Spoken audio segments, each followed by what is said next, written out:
Ya baik, di sini saya Yuniarti Utami akan menjelaskan siapa sih yang menjadi konsumen atau pengguna dari Shopee Food sendiri.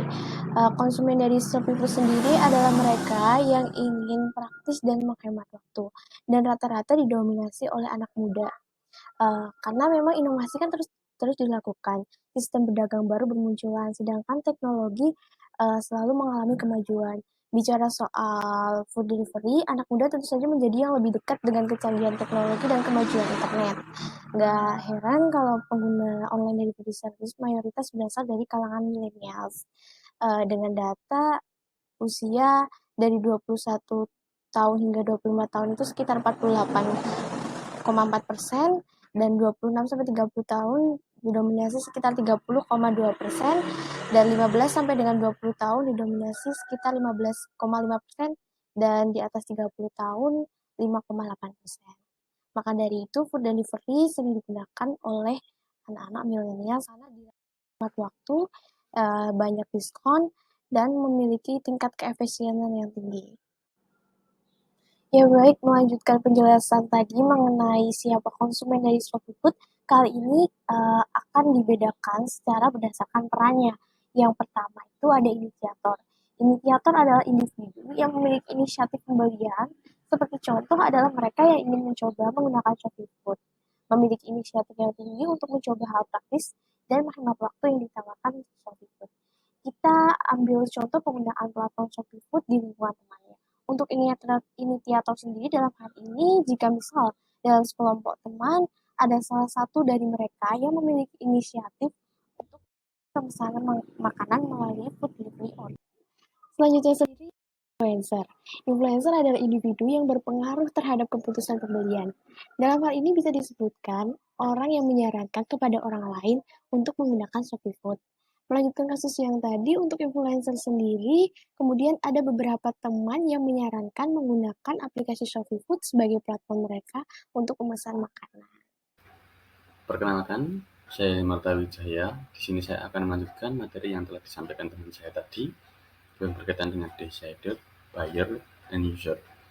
Yang ketiga yaitu decider. Pengertian dari decider yaitu orang yang memutuskan apakah akan membeli atau tidak, kemudian apa yang akan dibeli, dan bagaimana cara membelinya. Nah, untuk contoh dari decider ini, kita ambil misal baru kumpul sama teman terus kemudian mau pesen untuk food delivery. Nah, untuk desainer ini itu yang memutuskan semua dari anggota yang akan memesan itu.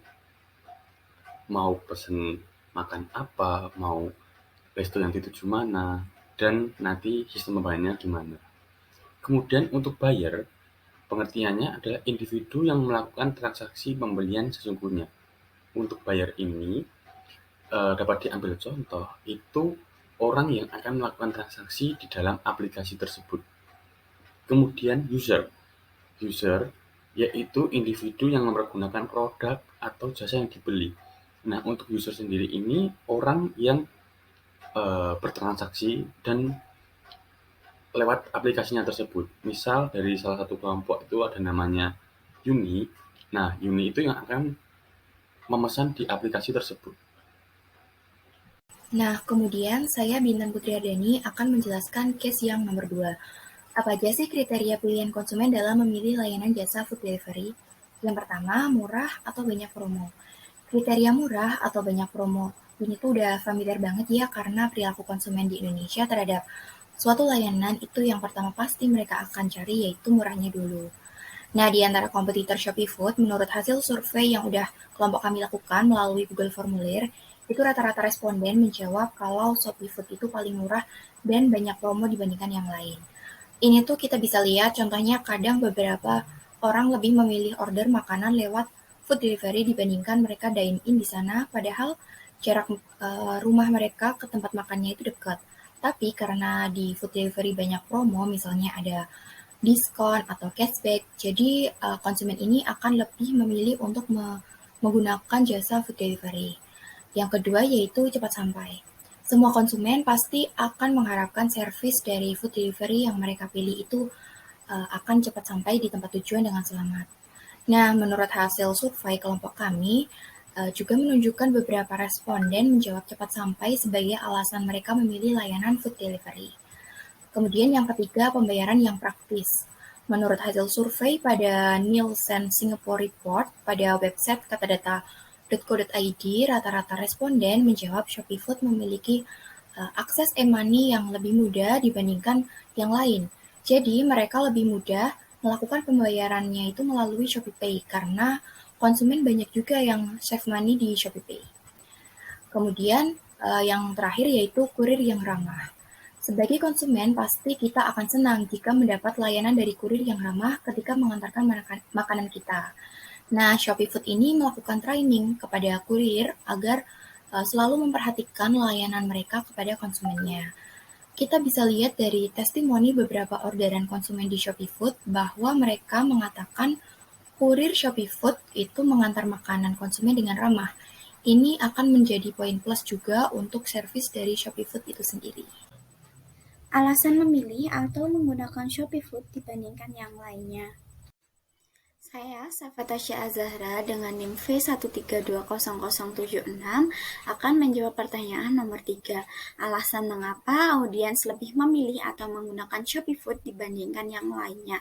Tetapi sebelum itu saya akan membandingkan Shopee Food, GoFood, dan GrabFood dari 5 segi hal. Yang pertama dari harga, kecepatan pengantaran, tampilan, metode pembayaran, dan dari pilihan makanan.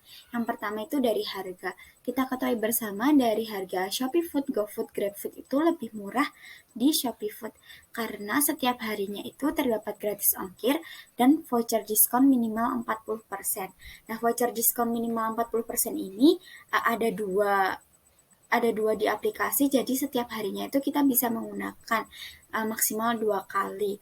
Terus kemudian urutan kedua yaitu GoFood dan urutan ketiga itu GrabFood.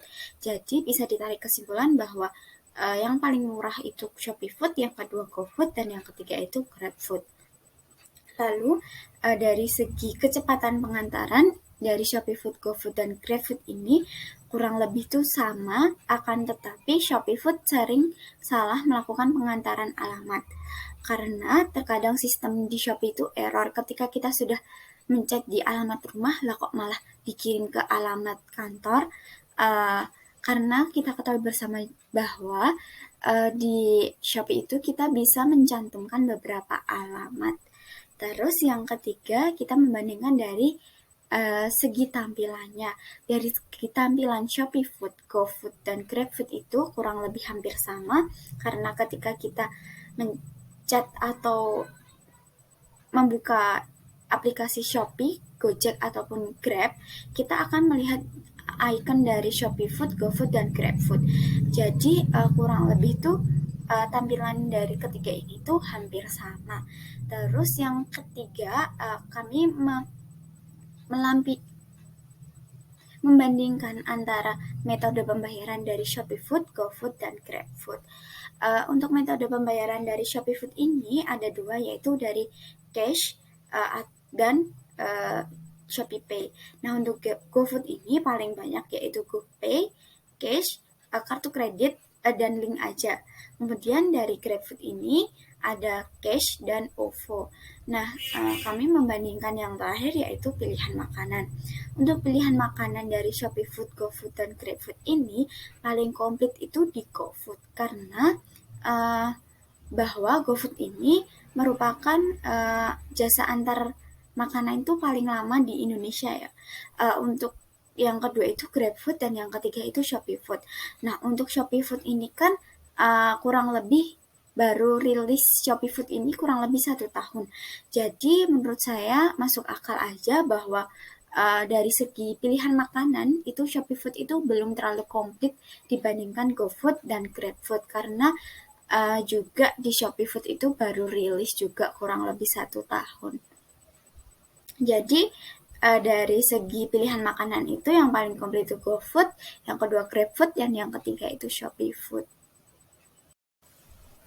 Nah, di sini sudah terlampir gambar persentase diagram dari Shopee Food, GrabFood, dan GoFood. Nah, sebelumnya kami sudah melakukan survei melalui Google Form yang kita sebar terhadap beberapa kalangan, baik dari remaja, dewasa, hingga orang tua. Nah, di sini kami melampirkan jasa antar makanan yang paling sering digunakan. Nah, di sini para responden menjawab bahwa yang sering digunakan itu Shopee Food. Nah, bisa disimpulkan bahwa dari beberapa kalangan, baik remaja, dewasa, hingga orang tua atau pralansia, memilih jasa antar makanan itu Shopee Food sebagai jasa antar makanan yang paling diminati, dipilih, dan dipercaya dibandingkan dengan kompetitor lainnya. Nah, kompetitor yang dimaksud di sini yaitu GoFood dan GrabFood. Nah, para konsumen memilih Shopee Food sebagai jasa antar makanan atau minuman karena konsumen merasa senang atau diuntungkan dengan adanya voucher diskon dari Shopee Food yang melimpah dan kemudahan dalam memesan makanan atau minuman yang disediakan oleh pihak Shopee. Baik, selanjutnya saya akan menjelaskan mengenai mengapa sih mungkin alasan kebanyakan dari konsumen ini memilih Shopee Food sebagai jasa pesan antar makanan ketimbang kompetitor lain seperti GoFood dan GrabFood. Dari penelitian yang telah kami lakukan juga terdapat beberapa alasan mengapa kebanyakan audiens atau konsumen ini lebih memilih Shopee Food. Yaitu yang pertama adalah banyaknya promo.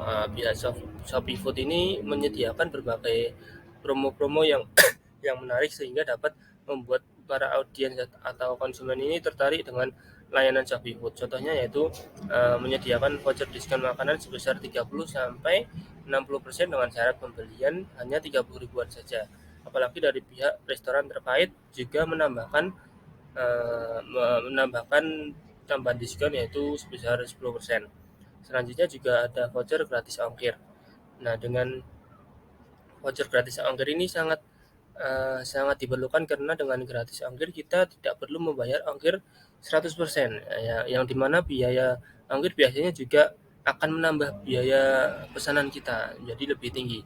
Hal ini juga menjadi kelebihan dari Shopee Food dibanding dengan kompetitor lain seperti GoFood dan GrabFood yang terkadang gratis ongkirnya itu tidak 100%.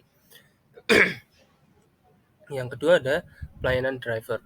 Nah, di sini pelayanan driver dari Shopee Food ini sangat baik, ramah kepada customer dan serta driver juga menjaga makanan dan minuman kita yang biasanya juga membawa wadah tersendiri atau box tersendiri agar tetap hangat dan tidak tumpah. Dan juga estimasi pengantaran pesanan kita juga tepat waktu. Dan yang ketiga yaitu metode pembayaran yang sangat mudah.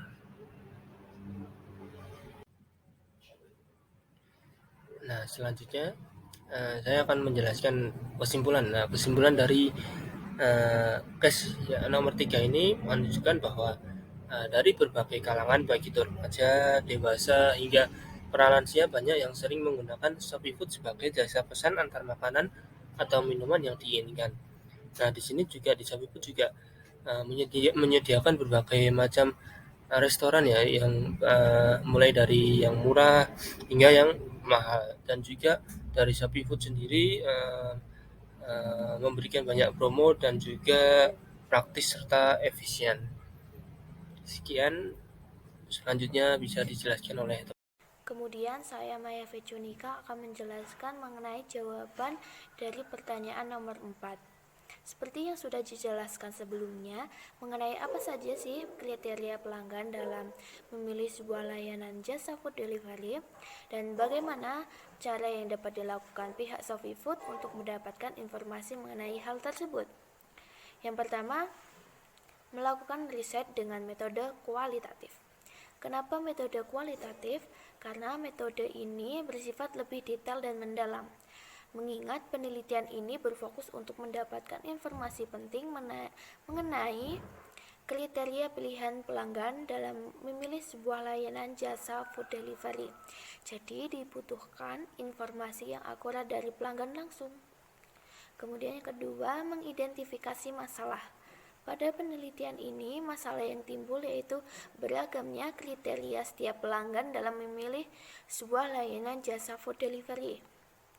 Kemudian yang ketiga, menentukan hipotesis.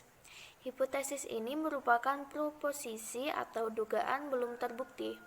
Artinya dugaannya masih bersifat sementara.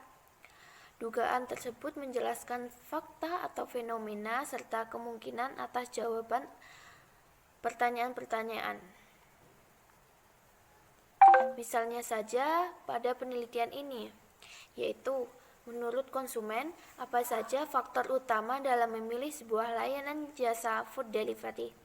Apakah dari faktor murah atau promonya, atau kecepatannya, atau kepraktisannya, ataupun kurir yang mengantarnya, dan faktor lainnya.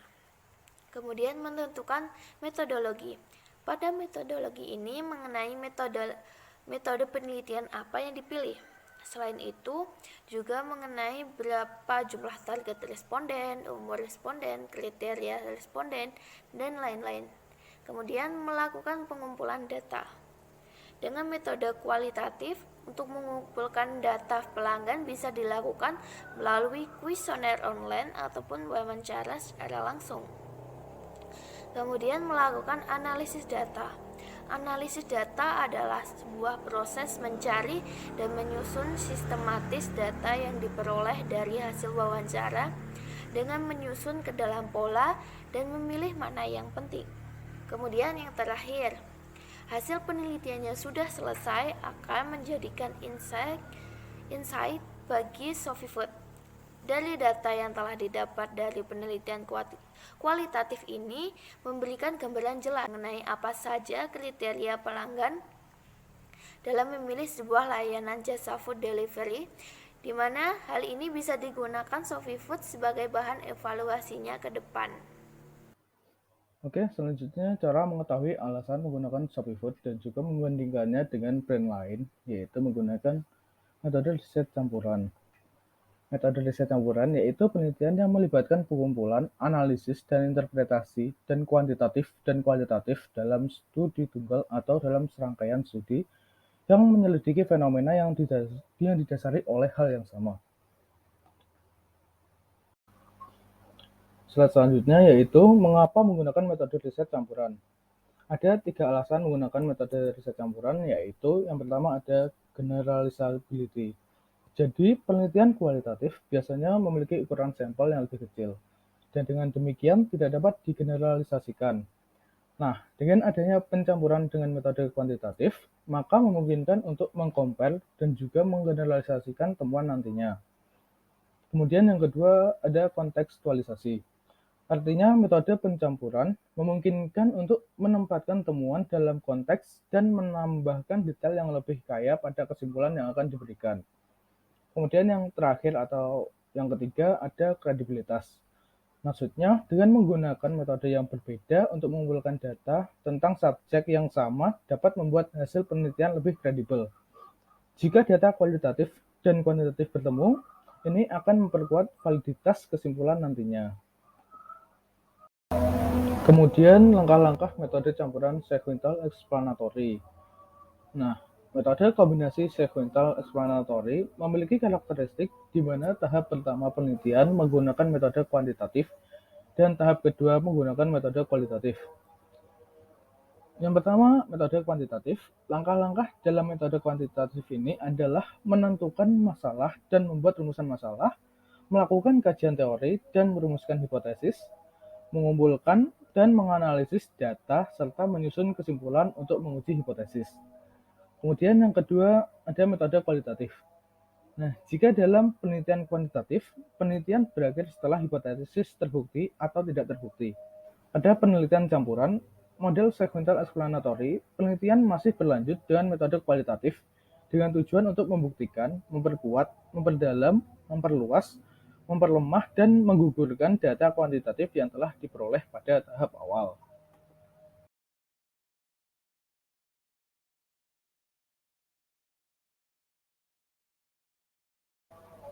Dan berikut presentasi yang telah dipaparkan oleh kelompok 3. Kurang lebihnya mohon maaf. Wassalamualaikum warahmatullahi wabarakatuh.